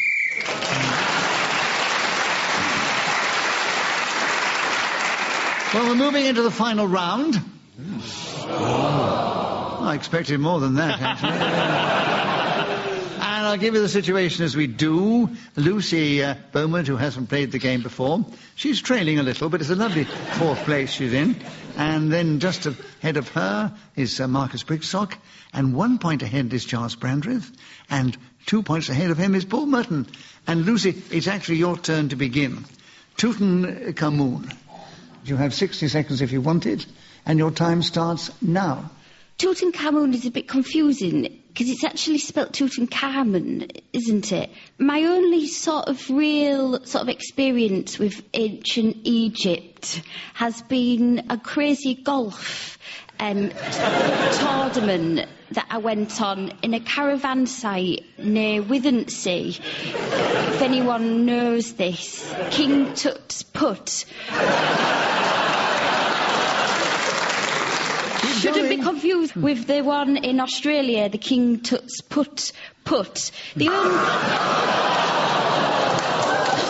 Marcus, you challenged. Yes, there was even though it's a different course entirely, there was a repetition. Gyles has just pointed out one was with one T and one was with two T's.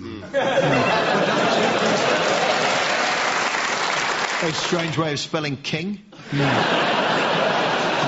There's still 20 seconds for you, Lucy. Tutankhamun starting now. The other thing that I know about Tutankhamun is that not so long ago, the museum where his mask is buried and on display as well, the beard of Tutankhamun fell off one night, and what...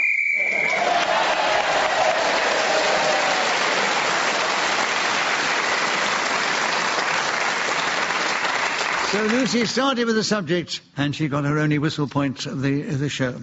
Well, the final situation is Lucy, who, as I said, hasn't played the game before. She finished in 4th place, which I think you realise, but it was a lovely 4th place, Annie.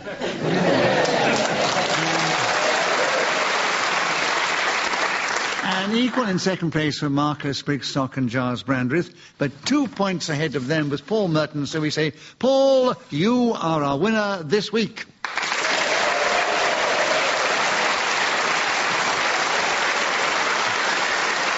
So then it remains for me to say thank you to these 4 fine players of the game, Paul Merton, Marcus Brigstock, Gyles Brandreth and Lucy Beaumont.